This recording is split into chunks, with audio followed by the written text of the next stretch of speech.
அனைவருக்கும் வணக்கம். இன்னைக்கு என்ன நாள்? சனிக்கிழமை அப்படிம்பீங்க. அது இல்லைங்க. வேற வேற என்ன? விஜய் பரப்புரைக்கு போற நாளா அப்படின்னு? அதுவும் இல்லைங்க. இன்னைக்கு நம்முடைய சின்னவர் உதயநிதி அவர்கள் அவருடைய நாய்க்குட்டி கூட டைம் ஸ்பெண்ட் பண்ண போற நாள். ஆமா, ரவுடி டைம் அப்படின்னு சொல்லி எவ்ரி சாட்டர்டே போடுவாரு. இன்னைக்கு என்ன பண்ண போறாரு அப்படின்னு பார்ப்போம். ஏன்னா போன வாரம் போட்டதையே உடன்பிறப்புகளே வெளுத்து விட்டாங்க. மானத்தை வாங்காதீங்க, கம்முன்னு இருங்க, நம்ம கேஷுவலா இருக்கிற மாதிரி நடிக்கிறோம், காட்டிக்கிறோம் அப்படிங்கிறதுக்கு ஊருக்கே தெரியுதுங்க, கம்முன்னு தான் இருங்க அப்படின்னு சொல்லியிருந்தாங்க. பார்ப்போம் இந்த வாரம் என்ன பண்ண போறான்னு. விளையாடுவாரு, ஆனா வெளியே காட்டிக்க மாட்டாரு அப்படின்னு நினைக்கிறேன். இப்படி இருக்கக்கூடிய சூழல்லைங்க ட்விட்டரை யதார்த்தமா அப்படி ஸ்க்ரோல் பண்ணிட்டு போகும்போது ஒரு பதிவு என் கண்ணில் பட்டது. என்ன அப்படின்னா, முந்தா நேத்து நடந்துச்சு இல்லையா, மாணவர்களுக்கான கல்வி இது சம்பந்தமா பாராட்டு விழா ஒன்று நடந்துச்சு இல்ல, ஐயா ஸ்டாலின் அவர்களுக்கு திராவிட மாடல் ஆட்சியை பாராட்டி. அதுல நிறைய திரைப்பிரபலங்கள், இயக்குனர்கள், இன்ஸ்டாகிராம் இன்ஃபுளுசர்ஸ், இவன் மாணவர்கள்னு சில பேர் அவங்க எல்லாமே கலந்துக்கிட்டாங்கல்ல. அந்த நிகழ்ச்சி எப்படி பிளான் பண்ணப்பட்ட நிகழ்ச்சி, பயங்கர எமோஷனலா இருக்கணும்யா. எமோஷன் பீக்ல இருக்கணும். பார்க்குறவங்க எல்லாருக்கும் கண்ணு கலங்கிடணும். அதுக்கேற்ற மாதிரி ஒருத்தரையும் ட்ரெயின் பண்ணி வந்து மேடையில பேசவை. அதுக்கேற்ற மாதிரி பேக்ரவுண்ட்ல மியூசிக் போடு. ஆமா, நல்ல நல்ல மியூசிக், ஜெய் பீம் படத்துல வர மியூசிக் இதெல்லாம் போட்டு ஒரு மாதிரி எலிவேட் பண்ணு சோகத்தை. அதை அப்படியே பார்த்து இங்க உட்காந்துட்டு இருக்கிறவங்க எல்லாம் கண்ணு கலங்குற மாதிரியான ஷார்ட்ஸ் எல்லாம் எடு. யாரெல்லாம் கண்ணை கசக்குறாங்களோ, கண்ணில் பூச்சி விழுந்துச்சுன்னு கசக்கினா கூட அப்படியே க்ளோஸ் அப் போய் தூக்கி உள்ள வை ஃப்ரேம்ல அப்படிங்கிற அளவுக்கு ப்ரிப்பேர் பண்ண ஒரு எமோஷனலான ஒரு காட்சி. அதுல பாருங்க, நம்முடைய கல்வித்துறை அமைச்சர் உதயநிதி அவர்களுடைய நண்பர் அன்பில் மகேஷ் அவர்கள் கண்ணை கசக்கிட்டாரு ஒரு இடத்துல. ஆமாங்க. இதெல்லாம் பார்த்து பயங்கர எமோஷனல் ஆயிட்டாங்க. யாரு யாரு நம்ம உடன்பிறப்புகள் தான். ஒரு மாதிரி பயங்கர வெற்றி போல இருக்குது இந்த நிகழ்ச்சி. அவ்வளவுதான் இல்ல, இந்த லைட்டா இந்த வாட்டி ஜெயிக்குமா ஜெயிக்க மாட்டோமான்லாம் சில பேர் உருட்டிட்டு இருந்தாங்க. இந்த ஒரே நிகழ்ச்சியில ஒட்டுமொத்த கவர்மெண்ட்டும் மறுபடியும் அப்படியே கண்டினியூ பண்றேன்டா அடுத்த 5 வருஷத்துக்கு. ஆமா, இதுக்கு மேல பரப்புரைக்கு வேற எதுக்கு போய்கிட்டுன்ற அளவுக்கு ஒரு எமோஷன்ல அவங்க இருக்கிறாங்க. அந்த எமோஷன் வேகத்துல இந்த மில்டன்னு ஒரு தம்பி இருப்பாப்புல, தம்பியா அண்ணனோ ஒரு தோழர் அப்படின்னு வச்சுக்கலாமே, ஒரு தோழர் இருப்பாரு, யூடியூப்ல எல்லாம் பேசிட்டு இருப்பாரு, விஜய் எல்லாம் ரொம்ப ட்ரோல் பண்ணி பேசிட்டு இருப்பாரு. அவர் அந்த ஒரு எமோஷன்ல பிறப்பால் என்பதை செருப்பால் அடிப்பதே சுயமரியாதை அப்படின்னு சொல்லி ஒரு பதிவு போட்டாப்லைங்க. ஒரு பதிவு, பிறப்பால் என்பதை செருப்பால் அடிப்பதே சுயமரியாதை. அந்த பயதாண்டா பெரிய வேலை பார்த்து விட்டு போயிட்டான் அப்படின்னு சொல்லி ஒட்டுமொத்த கருணாநிதி அவர்களுடைய குடும்பமும் கலங்குற மாதிரியான ஒரு பதிவு. கீழே கமெண்ட்லயே ஆகட்டும், கோர்ட்லயே ஆகட்டும் வச்சு கும்முன்னு கும்புறாங்க. எப்படிப்பா, பிறப்பால் என்பதை செருப்பால் அடிப்பீங்களா திமுக காரங்க? ரைட்டு. கருணாநிதி அவர்கள் திமுகவுக்கு தலைவராக இருந்தாரு. அதுக்கப்புறம் ஸ்டாலின் அவர்கள் வந்தாரு. எப்படி வந்தாரு? பிறப்பாலா இல்ல? சரி விடு. அதுக்கப்புறம் இப்ப உதயநிதி ஸ்டாலின் அவர்கள் தயாராயிட்டு இருக்கிறாரு. அவரு எப்படி வந்தாரு? அதுக்கப்புறம் இப்ப இன்பநிதி அவர்கள் ரெட் ஜெயண்ட்டுக்கு சிஇஓ ஆகி அடுத்து ஹீரோவை நடிக்க போறாரு. அவரும் அடுத்து அரசியல் வருவாரு. அவரு எப்படி வருவாரு? இதையெல்லாம் நீங்க எப்படி ஏத்துக்கிட்டீங்க அப்படின்னு சொல்லி நம்மள மாதிரி நாகரிகமெல்லாம் கேட்கலைங்க. ஆமா, கேட்கிறவங்க கேட்க வேண்டிய மொழியில கேட்டு விட்டாங்க. ஆமா, செருப்பால் அடிப்பதுதான் சுயமரியாதை அப்படின்னு கேட்டுதாங்க இல்லையா, அந்த சுயமரியாதையே செதஞ்சு போற அளவுக்கு செருப்பால அடிச்சு விட்டாங்க. இதை எதேச்சையாக பார்க்க நேர்ந்தது. சரி, அது ஒரு பக்கம் இருக்கட்டும். இப்ப திராவிட மாடல் இருக்காங்க இல்லையா, அவங்க நாங்க பெரிய பெரிய ஸ்டாருங்களை கூப்பிட்டு வச்சுக்கிட்டு இன்னைக்கு முன்னணியில் இருக்கிற எல்லாரையும் கூப்பிட்டு வச்சு பயங்கரமா நிகழ்ச்சிகள், பாராட்டு விழா நடத்திட்டு இருக்கிறோம். ஏன் யூடியூப்ல போட்டாலும் பார்க்க மாட்டேங்கிறீங்க, லைவ்ல போட்டாலும் பார்க்க மாட்டேங்கிறீங்க, டிவியில போட்டாலும் பார்க்க மாட்டேங்கிறீங்க. அப்புறம் எதுக்கு தானே அந்த ஷோவை நடத்துறது? நாங்களே பார்த்து நாங்களே கை தட்டிக்கிறதுக்கா? பாருங்களேன்டா அப்படின்னாலும் பார்க்க மாட்டோம் அப்படின்னு சொல்லி பூந்து போயிடுறாங்க நிறைய பேர், நம்முடைய மக்கள். அப்போ ஒரு ராஜதந்திரம் பண்றாங்க.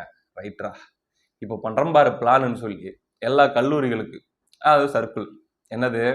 அதாவது இந்த நிகழ்ச்சியை எல்லாரும் உங்க காலேஜ் ஸ்டூடெண்ட்ஸ், உங்களுடைய மாணவர்கள் மத்தியில ஸ்கிரீனிங் பண்ணி காட்டுங்க. குறிப்பா காலேஜ் ஸ்டூடெண்ட்ஸு. ஏன்னா போன தடவை நிறைய பேர் இளைஞர்கள் இப்ப நாம் தமிழருக்கு வாக்கு செலுத்தினவங்க நிறைய இருந்தாங்க. ஆனா செகண்ட் சாய்ஸா பெரும்பாலானவங்க ஓட்டு போட்டது திமுகவுக்கு தான். ஸ்டாலின் தான் வராரு என்ற அந்த ஒரு பாடலை பார்த்து வியந்து நிறைய இளைஞர்கள் ஓட்டு போட்டிருந்தாங்க. ஆனா இந்த வாட்டி அந்த 25 கிட்டத்தட்ட 30 வயதுக்கு உட்பட்டவர்களுடைய ஓட்டு அப்படிங்கிறது சுத்தமா கிடையாது. திமுகவுக்கு துளி கூட கிடையாது அப்படிங்கிற ஒரு ஸ்டேஜ்ல தான் இது இருக்குது இல்லையா. ஒண்ணு கூட வருமானதே சந்தேகம்ட்டு. அப்போ ஒரே கல்ல 2 மாங்காய் அடிச்ச மாதிரி ஆகட்டும். இந்த பயங்கர எமோஷனலான அந்த சீனை எல்லா மாணவர்களையும் பார்க்க வைக்கணும். நீ பார்க்க வைக்கிற. ஆமா, அவனுக்கு பிடிக்குதோ பிடிக்கலையோ அவன் உட்காந்து பார்க்கணும்யா, ஸ்கிரீனிங் பண்ணுங்கன்னு சொல்லி அவங்களுக்கு அறிவிப்பு. அப்படி ஃபோர்ஸ் பண்ணியாச்சும் அவங்கள பார்க்க வச்சுட்டோம் அப்படின்னா, நான் இங்க போடுற அந்த எமோஷனல் சாம்பிராணியை பார்த்து அப்படியே கண் கலங்கிறாதா, அதை வச்சு எங்களுக்கு ஓட்டு வந்துடாதா அப்படின்ட்டு ஒரு கால்குலேஷன். அப்புறம் நிறைய பேரை பார்க்க வச்சோம் அப்படிங்கிற ஒரு திருப்தி. அப்படிலாம் எதிர்பார்த்து பார்க்க வச்சாங்க. நடந்தது என்ன அப்படின்னா, பார்த்து முடிச்சுட்டு சோசியல் மீடியா ஃபுல்லாக குறிப்பாக இன்ஸ்டாகிராமில் பறக்குது. யாரு? எல்லாம் இந்த சின்னஞ்சிறுசுங்க தான். இந்த 17, 18, 20 இந்த ஏஜ் குரூப் பிள்ளைங்க அந்த பசங்க தான். இந்த மாணவர்கள் அல்லது இப்பதான் படிப்பை முடிச்சவங்க, காலேஜ் முடிச்சவங்க அப்படின்ட்டு வச்சு செய்யறாங்க. என்னப்பா அப்படின்னா டிடி சாம்பார் டேஸ்ட் பண்ணது தான் மேட்ரு. அதாவது அந்த நிகழ்ச்சியில பல்வேறு ஹைலைட்டுகள் அவங்க வந்து அங்கங்க செட் பண்ணி வச்சிருந்தாலுமே, பெரிய பெரிய ஸ்டாருங்கெல்லாம் வந்திருந்தாலுமே கூட அவங்க பேசினதையோ மற்றதையோ யாரும் கண்டுக்கல. டிடி அவர்களுடைய அந்த நிகழ்ச்சியை தொகுத்து வழங்கின அந்த தன்மைகள் இருக்குது இல்லையா, அதுதாங்க இன்னைக்கு இன்ஸ்டாகிராம்லயே ஆகட்டும், சமூக ஊடகங்களையாகட்டும் வச்சு ட்ரெண்டிங் ஆயிட்டு இருக்குது. விதவிதமா மீம்ஸ் பண்ணி, எம்மா 50 ரூபாய்க்கு நடிக்க சொன்னா 500 ரூபாய்க்கு நடிக்கிறியம்மா அப்படிங்கிற மாதிரி போடுறாங்க. அது போக பார்த்தீங்கன்னா, ஐயோ சாமி என்ன வேணா பண்ணுங்க, இந்த ரியாக்ஷன்லாம் கொடுக்காதீங்க, அது மட்டும் தான் பார்க்க முடியல, தயவு செஞ்சு அப்படி போயிருங்க அப்படின்ட்டு கிரிஞ்சு பண்ணி கொன்னுட்டாங்க. தாங்க முடியல. குறிப்பா அந்த சாம்பாரை டேஸ்ட் பண்ணிட்டு அந்த சாம்பாருடைய சுவையை அப்படியே உள்வாங்கி, அதுக்கப்புறம் பார்த்தீங்கன்னா அந்த சாம்பாரை சமைச்சாங்க அப்படின்னு சொல்லி அந்த அக்காவுக்கு கையில ஒரு முத்தம், அதுக்கப்புறம் ஐயா ஸ்டாலின் அவர்களுக்கு ஐயா இது உங்களுக்கு வச்சுக்கங்க அப்படின்னு சொல்லி அவருக்கு ஒரு பறக்கிற முத்தம். இப்படி ஒரு கவர்மெண்ட் ரன் பண்றீங்களே ஸ்டாலின் அப்பா, ஐயோ நான் மறுபடியும் இதுக்காகவே பள்ளிக்கூடத்துல போய் படிக்கணும் போல இருக்குதே அப்படிங்கிற மாதிரிலாம் வசனம் பேசி அப்படிலாம் பண்ணாங்க பாருங்க. இது பயங்கர காமெடியா மாறி போச்சு. திரும்புற பக்கமெல்லாம் இந்த ட்ரோல் தான் ஓடிட்டு இருக்குது. அந்த பையதான்டா பெரிய வேலை பார்த்து விட்டு போயிட்டான்னு பார்த்தா இந்த பிள்ளையும் பெரிய வேலை பார்த்து விட்டு போயிட்டாங்களே அப்படின்னு சொல்லி மறுபடியும் திமுக புலம்புகிற ஒரு தன்மைக்கு தள்ளப்பட்டிருக்குது. ஆனா நாலாம் பாராட்டுறேன்பா, உங்களுக்கு கொடுத்த சம்பளத்துக்கு அவங்களுக்கு என்ன செய்ய முடியுமோ அதை செஞ்சுட்டீங்க. அதனால வாழ்த்துக்கள், பாராட்டுகள் தோழர் டிடி அவர்களே அப்படிங்கிறதையும் நம்ம தெரிவிச்சுக்கலாம். அடுத்ததாக உதயநிதி ஸ்டாலின் அவர்கள், நம்முடைய துணை முதலமைச்சர், நேற்று பேசுறாரு அவர்களுடைய கட்சி நிர்வாகிகள் கூட்டத்தில். அதுல பேசும்போது, நான் வந்து வெறும் சனிக்கிழமை மட்டும் வெளியே வர ஆள் கிடையாது, நான் வாரத்துல 4 நாள் வெளியூர்ல தான் இருப்பேன், மக்கள் பணியில தான் ஈடுபடுவேன் அப்படின்ன உடனே அவர் சனிக்கிழமைன்னு சொன்ன உடனே அங்க இருக்கிற நிர்வாகிகள் விசில் அடிக்கிறாங்க. அதாவது விஜய் அட்டாக் செய்து விட்டார், சனிக்கிழமை மட்டும் தான் விஜய் வராரு அப்படின்ட்டு. அவர் சனிக்கிழமை மட்டும் வெளில வர மாட்டார், ஞாயிற்றுக்கிழமை கூட வெளில சுத்திட்டு தான் இருப்பார். இன்னைக்கு என்ன கிழமை கூட தெரியாது, இன்னைக்கு வெள்ளிக்கிழமையா? சரி ரைட்டு, சனிக்கிழமை மட்டும் இவர் வந்து வெளியே வர ஆள் கிடையாது, மற்ற நாட்கள்லாம் இவர் வந்து பயங்கரமா வேலை செய்யக்கூடியவர். அப்படி என்னப்பா வேலை செய்வாரு அப்படின்னு சொல்லி நம்ம பார்த்துட்டு இருந்தோம்னா, அதான் இந்த வேலை தான் அப்படின்னு ஏற்கனவே எடுத்து போட்டு ட்ரெண்ட் பண்ண ஆரம்பிச்சிட்டாங்க ஒரு வீடியோவை. நான் டெய்லி 1.5 படம் பார்க்குறேன். அந்த பேட்டியில நம்ம பார்க்குறோம், நம்முடைய சின்னவர் அப்படி சந்தோஷமா பகிர்ந்துக்கிறாரு. நான் மினிமம் ஒரு நாளைக்கு 2 படம் பார்த்துருவேங்க, 2 படம் கண்டிப்பா பார்த்துருவேன். நமக்கு படம் பார்க்கறதுக்கு டைம் பத்த மாட்டேங்குது, அதனால படம் நல்லா இருந்துச்சு அப்படின்னா 2 படம் முழுசா பார்த்துருவேன். அப்படி இல்லைன்னா குறைஞ்சது ஒரு படம் ஃபுல்லா பார்த்துருவேன், இன்னொரு படம் வந்து ஒரு பாதியாச்சும் பார்த்துருவேன். பாதியோடு நிறுத்திட்டேன் அப்படின்னா அந்த படம் நல்லா இல்லைன்னு அர்த்தம் அப்படின்னு. ஒரு நாளைக்கு 2 படம்னா மாசம் 60 படங்க. அதாவது அடுத்து ரிலீஸ் ஆக போற படம் மக்களுடைய பார்வைக்கு வருவதற்கு முன்னாடியே மாசத்துக்கு 60 படம் பார்த்துருவேன் அப்படின்ட்டு அவர் சொல்றாரு. இந்த வீடியோவை எடுத்து போட்டு ட்ரெண்ட் பண்றாங்க.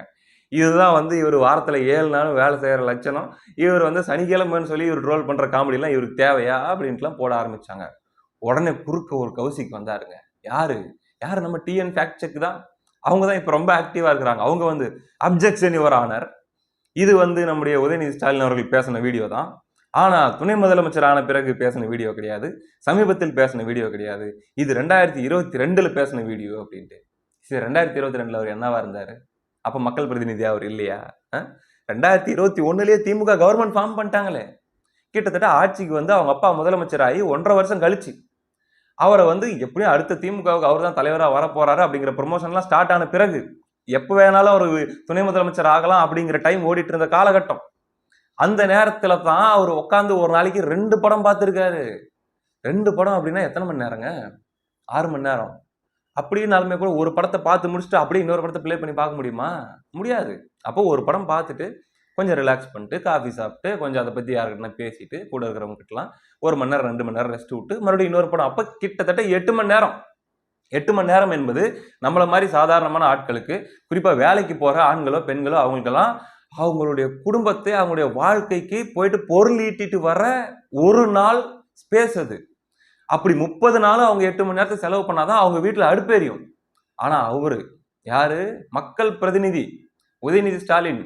அவருக்கு வந்து 8 மணி நேரம் அப்படிங்கிறது சினிமா பார்க்கறதுக்காக செலவு பண்ணியிருக்காரு. ஒன்றும் இல்லைங்க, நான் ஒரு சாதாரண அரசியல் தெரிஞ்சுக்கணும் அப்படின்ற ஆர்வத்தில் தொடர்ச்சியாக அரசியல் சம்மந்தப்பட்ட செய்திகள் நம்ம வாசிக்கிறது, மேகசின்ஸ் வாங்கி படிக்கிறது, அரசியல் மற்றவங்களோட நம்ம விவாதிக்கிறது, அது போக வந்து பார்த்தீங்கன்னா இந்த மாதிரி வீடியோக்களில் பேசுறது, டைம் ஸ்பெண்ட் பண்ணுறது அப்படின்ட்டு ஏன் நம்மள மாதிரி நான் ஒன்றும் மக்கள் பிரதிநிதி கிடையாது. என்னை ஓட்டு போட்டு மக்கள் தேர்ந்தெடுக்கல. நானா ஆர்வமா அரசியல்னு பேசிட்டு இருக்கிறேன்.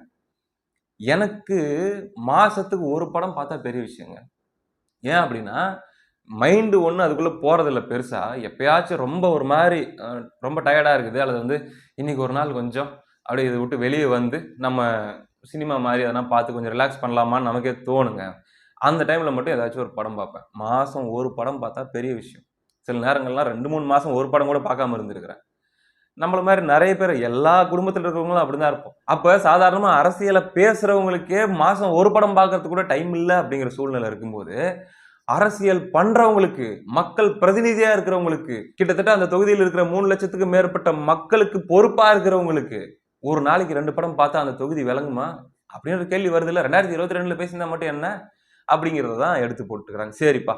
இல்ல. அவர் வந்து விளையாட்டுத்துறை அமைச்சராகி, அதுக்கப்புறம் துணை முதலமைச்சர் ஆனதுக்கப்புறம் அவர் சேஞ்ச் ஆயிட்டாரு. கம்ப்ளீட்டா சேஞ்ச் பண்ணிக்கிட்டாரு அப்படின்ட்டு. எப்படி சேஞ்ச் ஆயிருப்பாரு? அப்படி சேஞ்ச் ஆயிருந்தாரு அப்படின்னா, லியோ படத்துக்கு எதுக்கு ரிவ்யூ போடுறாரு? 2023 லியோ? 2023 அக்டோபர்ன்னு நெனைக்கிறேன். அப்ப லியோ ரிவ்யூ. அதுவும் ரிலீஸ்க்கு ஒரு நாள் முன்னாடியே. என்னன்னா நான் படம் பார்த்துட்டேன் அப்படின்னு காட்டிக்கணும். இந்த தியேட்டர்லலாம் படம் பார்த்தோம்னா, முன்னாடி ஷோவே ஒருத்தன் பார்த்துட்டு வந்து பின்னாடி உட்கார்ந்துருப்பாங்க. என்னமோ அவன் தான் அந்த கதைய கண்டுபிடிச்ச மாரி. அவன் தான் அந்த கதைய வந்து எழுதுனா மாரி. அல்லது டைம் டிராவல் பண்ணி அடுத்து என்ன நடக்க போகுது அப்படிங்கிறது அவனுக்கு ஏற்கனவே தெரிஞ்சுட்டா மாரி. போன ஷோவ பார்த்துட்டு வந்து நாய் பின்னாடி உட்காந்துக்கிட்டு, அடுத்து வரப்போற சீனெல்லாம் சொல்லிட்டு இருக்கும். நமக்கா எரிச்சல் வரும். ஆனாலும் சரி வேண்டாம். அவன் ஏதாச்சும் பெரிய ஆளா இருந்துட்டான்னா, அவனுக்கு தெரிஞ்சவங்கன்னு சொல்லி கேங்கா வந்திருந்தான்னா, அப்புறம் நம்மளுக்கு வந்து பாதுகாப்பு இல்லாம போயிரும். கருமத்தை என்னத்தையாச்சும் பண்ணிட்டு போட்டுன்னு சொல்லி மண்டைய புடிச்சுக்கிட்டே படம் பார்த்துட்டு இருப்போம். இந்த மாதிரியான அனுபவங்கள் உங்களுக்கு நடந்திருக்கும். இந்த மாதிரி நான் படம் பார்த்துட்டேன். உங்களுக்கு முன்னாடியே நான் படம் பார்த்துட்டேன் அப்படிங்கிறத Twitterல போட்டு காட்டணும். படம் பார்த்துட்டேன். சூப்பர். அது வந்து எல்சியூ இருக்குது அப்படின்னு சொல்லி கண்ணடிக்கிறாரு. லியோ படத்துடைய ரிவ்யூ அப்படின்ட்டு. அதுக்கப்புறம் சரிப்பா அப்படின்னா கூலி படம். கூலி படம் வந்த டைம். நாளைக்கு கூலி படம் ரிலீஸ்னா இன்னைக்கு என்ன சூழ்நிலை தமிழ்நாட்டுல ஞாபகம் இருக்கா? ஆகஸ்ட் 14ன்னு நினைக்கிறேன் கூலி ரிலீஸ். ஆகஸ்ட் 13 அன்னைக்கு நைட் நடந்தது என்ன? தூய்மை பணியாளர்களுடைய போராட்டம். பயங்கரமா போயிட்டு இருக்கு. அவர்கள் வந்து அப்புறப்படுத்தணும் அப்படின்னு சொல்லி நீதிமன்றம் உத்தரவு கொடுத்துருக்கு. அங்க போய் காவல்துறை கயிறுலாம் எடுத்துக்கிட்டு போயிட்டு அவங்க மொத்த பேரையும் ரவுண்ட் அப் பண்றாங்க. அன்னைக்கு நைட்டு ஒரு கொடூரமான ஒரு சம்பவம் நடந்துச்சு. அவங்கள எல்லாத்தையும் புடிச்சு இழுத்து போட்டு வண்டியில ஏத்தி கொண்டு போய் ஆளாள ஒரு மூலையில தூக்கி போட்டு வந்துட்டாங்க. இந்த ஜெயிலர்ல சொல்ற மாரி உன்னை கண்டந்துண்டமா வெட்டி கலைச்சு போட்டுருவோம் அப்படிங்கிற மாரி அவங்க ஒண்ணா இருந்தவங்கள தூக்கிட்டு போய் வெவ்வேறு இடத்துல கலைச்சு போட்டு வந்துட்டாங்க. வெவ்வேறு இடத்துல இருங்க ஒண்ணா கூடக்கூடாது அப்படின்ட்டு அதுக்கப்புறம் அவங்களால போராட்டமே நடத்த முடியல. இப்போ வரைக்கும் எங்கேயாச்சும் 4 பேர் ஒண்ணா கூடுறாங்களா தூக்கு. எவனும் போராட்டம் பண்ணக்கூடாது அப்படிங்கிற லெவல்ல அவங்கள மெயின்டைன் பண்ணிட்டு இருக்கிறாங்க. அந்த 13ஆம் தேதி நம்முடைய துணை முதலமைச்சர் உதயநிதி அங்கே அந்த பெண்கள் எல்லாம் கதறிக் கொண்டிருக்க, நம்முடைய துணை முதலமைச்சர் என்ன பண்றாரு அப்படின்னா, கூலி படம் பார்க்கிறார். கூலி படத்தை பார்த்துட்டு ரிவ்யூ போடுறாரு. படம் சூப்பரா இருக்குது. Through out the movie I enjoyed. அது ஒரு ஆக்ஷன் மூவி அப்படி இப்படின்னு சொல்லி அதுக்கு ஒரு ட்வீட்டை போட்டு ரிவ்யூ கொடுக்குறாரு. அப்போ இவங்க மக்களை எப்படி பார்க்கறாங்க? அங்க போராடிட்டு இருக்கிற அந்த மனிதர்களை, பெண்களை எப்படி பார்க்கறாங்க? இதுல வந்து நான் வாரத்துல 4 நாள் வெளியூர்ல இருப்பேன். வெளியூர்லலாம் இல்லைங்க. உள்ளூர்ல நடந்தது போராட்டம். உள்ளூர்ல நடந்தது அந்த மக்களுடைய தொடர் போராட்டம். போய் பார்க்கிறது, ஆ கூலி படம் பார்த்தேன். அதுக்கு விவாத நிகழ்ச்சியில ஒரு காங்கிரஸ்காரர் குடுத்தாரு பாருங்க மண்டைய குடுத்து ஒரே முட்டு. அது கூலி படம் பார்த்தது எதற்காக தெரியுமா? அதுக்கப்புறம் ஐயா ஸ்டாலின் அவர்களும் பார்த்துட்டாரு. இவரு பார்த்துட்டு டாடி படம் சூப்பர் பாருங்கன்னு சொல்லியிருப்பாரு போல இருக்குது. அவரும் உட்கார்ந்து அங்க மக்கள் எல்லாத்தையும் அப்புறப்படுத்திட்டு இருக்கிற நேரத்துல படம் பார்த்து அவரும் ரிவ்யூ போட்டாரு. இப்ப இது பயங்கரமான விமர்சனமா மாறுது. இந்த பாவம் உங்கள கண்டிப்பா சும்மா விடாது. இப்படிப்பட்ட ஒரு மனநிலை ரொம்ப மோசமானதுன்னு சொல்லி எல்லாரும் பேசிட்டு இருக்கிறாங்க. அதுக்கு நான் சொன்னேன்ல அந்த முட்டு காங்கிரஸ்காரரு. அது கூலி படம் எதுக்காக பார்த்தாரு தெரியுமா? அந்த படம் பார்ப்பதன் மூலமாக கூலி வேலை செய்கிற மக்களுடைய வாழ்க்கையில் ஏற்படக்கூடிய துன்பங்களை தெரிந்து கொள்வதற்காக அந்த கூலி படத்தை பார்த்தார் அப்படின்ட்டு. அப்படி காங்கிரஸ் கூட்டணி தர்மம் இல்லையா? அப்படி பண்ணிட்டு இருந்தாங்க. இப்படியான வாழ்வியலை இவர்கள் இருந்து கொண்டு எப்ப மக்கள் இவங்களுக்கு பொறுப்பு கொடுத்த பிறகு இவங்களை சிம்மாசனத்தில் உட்கார வைத்த பிறகு இவங்க இவ்வளோ மணிக்கணக்கான நேரங்களை சினிமாக்காக செலவு செய்து கொண்டிருக்கிறார்கள். இப்ப மகனை வந்து ப்ரொடக்ஷன் கம்பெனில சிஇஓவா ஆக்கியாச்சு. Red ஜெயண்ட்டுக்கு CEO. மகன் வந்து குட்டி பையன். 20, 22 வயசு பையன். அப்படின்னும் போது டெசிஷன் மேக்கிங் ஸ்கில்ஸ் எல்லாம் இப்பவே இவ்வளோ ஏர்லியாவே இருக்கிறதுக்கு வாய்ப்பு இல்லை. அனுபவம் இல்லை. அப்படின்னும் போது எந்த படத்தை ரிலீஸ் பண்ணலாம், எந்த படத்தை ரிலீஸ் பண்ண வேணாம், எந்த படத்தை வந்து நம்ம ரிலீஸ் பண்ணா நமக்கு ப்ராஃபிட்டா இருக்கும், எந்த படத்தை பண்ணா நமக்கு கையை கடிச்சிரும் அப்படிங்கிற அதெல்லாம் யார் பண்ணணும்? அப்பா தான் பண்ணணும்.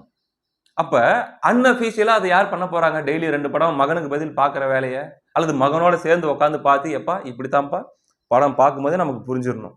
இந்த படம் ஓடும், இந்த படம் ஓடாது. இந்த படத்துல லாபம் வரும், இந்த படத்துல லாபம் வராது. இப்படிதான் அப்படின்னு சொல்லி பையனோட உட்காந்து படத்தை எப்படி பார்க்கணுன்றதெல்லாம் எக்ஸ்பிளைன் பண்றதெல்லாம் யார் சொல்லிக் குடுப்பாங்க இப்ப? வெளிய தெரியாது அவ்வளவுதான். அவரு விலகிட்டாருங்க ரெட் ஜெயண்ட்ல இருந்து.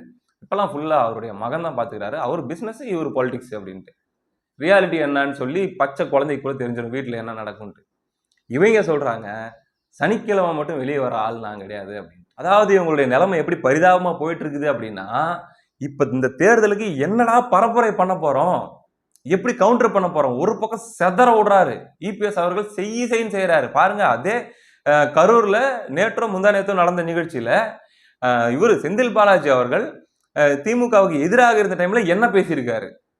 ஸ்டாலின் அவர்களை பத்தியோ கருணாநிதி அவர்களை பத்தியோ அவர் என்ன பேசியிருக்காருங்கிறத போட்டு காட்டுறாரு. அதுக்கப்புறம் ஐயா ஸ்டாலின் அவர்கள் செந்தில் பாலாஜி பத்தி என்ன பேசினாரு கரூருக்கே போயிட்டு அப்படிங்கிறதையும் எல்இடி ஸ்கிரீன்ல போட்டு காட்டுறாரு. இப்ப விஜய் அவர்கள் வரார். விஜய் அவர்கள் இன்னைக்கு போகும்போது கண்டிப்பாக இந்த விஷயத்தை கையில் எடுப்பார். கிட்னி விஷயத்தையும் கையில் எடுக்கிறதுக்கு வாய்ப்பு நிறைய இருக்குது. செந்தில் பாலாஜி மேட்டரையும் கையில் எடுக்கிறதுக்கு வாய்ப்பு நிறைய இருக்கு. இப்படி எதிர்கட்சிகள் ஒரு பக்கம் அவங்களுக்கு தண்ணி காட்டிட்டு இருக்கிறாங்க. இந்த பக்கம் ஆளுங்கட்சி என்னதான் பண்ண போறாங்க? பாராட்டு விழா நடந்தா ஃபிளாப் ஆகுது. திரை பிரபலங்கள் அவங்க இவங்க அதர் ஸ்டேட்ல இருக்கக்கூடிய இப்ப முதலமைச்சர் அவங்கலாம் வந்து ஏங்க உங்களுது தாங்க பயங்கரம், உங்களை பார்த்தாங்க நாங்கள் இதெல்லாம் பண்ண போறோம் அப்படின்னு சொன்னா மக்கள் ஒரு மாதிரி இம்ப்ரெஸ் ஆயிடுவாங்க. அப்ப நம்மளுக்கு ஏதோ பயங்கரமான ஆட்சி போல இருக்குதுன்னு அவங்களே கன்வின்ஸ் ஆயிடுவாங்க அப்படிங்கிற மாதிரி. ஒர்க் அவுட் ஆகல. ஆனா மக்கள் அதை பார்த்தாதான் கன்வின்ஸ் ஆவாங்க. பார்க்கவே மாட்டேங்கிறாங்களே, அப்புறம் என்ன பண்றது? அப்போ க்ளூலெஸ்ஸா இவங்க இருக்கிறாங்க. அப்போ 2 விமர்சனத்தை கையில் எடுத்துக்கிறாங்க. ஒன்னு, இபிஎஸ் அவர்கள் வந்துட்டா தவழ்ந்து வந்தார், ஊர்ந்து வந்தார், அவர் வந்து காலில் விழுந்து முதலமைச்சர் ஆனார், அடிமையாக இருக்கிறார்கள், அதிமுகவை பாஜக விழுங்கிவிடும், அது அதிமுக இல்ல, அது அமித்ஷா திமுக, அப்படி இப்படின்னு சொல்லி இது ஒரு டெம்ப்ளேட்.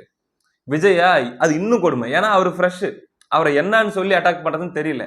இப்ப ஐடிவிங்க வச்சு நடிகைகள் அது இது மது குடிக்கிறாரு அப்படி இப்படின்னு எதையோ ஒண்ணு அவங்க உருட்டிட்டு இருக்கிறாங்க இல்லையா. அவங்க கூட்டத்துல வர்றவன் இப்படி இருக்கிறான் அப்படி இருக்கிறான், அவன் கத்துறான், அவன் வந்து ஒரு மாதிரி நடந்துக்கிறான் அப்படின்னு சொல்லி எவன் கொஞ்சம் அப்படி அறகுறையா நடந்துக்கிறானோ அவனா கேமரால போக்கஸ் பண்ணு, எவன் கொஞ்சம் தெளிவா பேசுறானோ அவனை தயவு செஞ்சு கேமரால காட்டிடாத அப்படிங்கிற மாதிரியான இப்படி ஒண்ணு முயற்சி பண்றாங்க. இதை தாண்டி எப்படி கவுண்டர் பண்றதுன்னு தெரியல. அப்ப இவரு சனிக்கிழமை பாயிண்ட் எடுத்துக்கிட்டு சனிக்கிழமை சரி இது எத்தனை நாளைக்கு ஒர்க் அவுட் ஆகும்? 234 தொகுதியிலும் போய் என்னன்னு பரப்புரை பண்ண போறீங்க? இப்ப நாடாளுமன்ற தேர்தலில் வந்து கையில ஒரு 25 பைசா 29 பைசான்னு சொல்லி கையில ஒரு ஜெராக்ஸ் ஒன்று வச்சுக்கிட்டு இந்த கையில ஒரு செங்கல் வச்சுக்கிட்டு 40 தொகுதியிலும் ஒரே டயலாக் பேசிட்டு ஒரே காமெடி பண்ணிட்டு வந்தீங்கல்ல, அது கூட இப்ப பண்ண முடியாது. இந்த தேர்தலை பொறுத்த வரைக்கும் என்னன்னு போய் மக்கள்கிட்ட பேச போறீங்க? முதல்ல மக்களை எதிர்கொள்ள முடியுமா? எந்தெந்த தொகுதியில போனா என்னென்ன கேள்வி கேட்க போறாங்க அப்படின்னு தெரியல. அப்படி கேட்கறவங்க நிலைமை என்ன ஆகும் அதுவும் தெரியல. இப்படியாக இருக்கக்கூடிய நிலையில தான் பாவம் திமுக ஒரு பக்கம் அப்படியே க்ளூலெஸ்ஸா அவங்களுடைய அரசியல் பண்ணிட்டு இருக்கிறாங்க. இதுல கூட்டணி பிரச்சனை அப்படிங்கிறது இப்ப ஆரம்பிச்சிருக்குது. ஒரு மாதிரி போயிட்டு இருக்குது. என்ன நடக்க போகுது அப்படிங்கிறத பொறுத்திருந்து பார்ப்போம். அடுத்த காணொளியில் சந்திப்போம். நன்றி.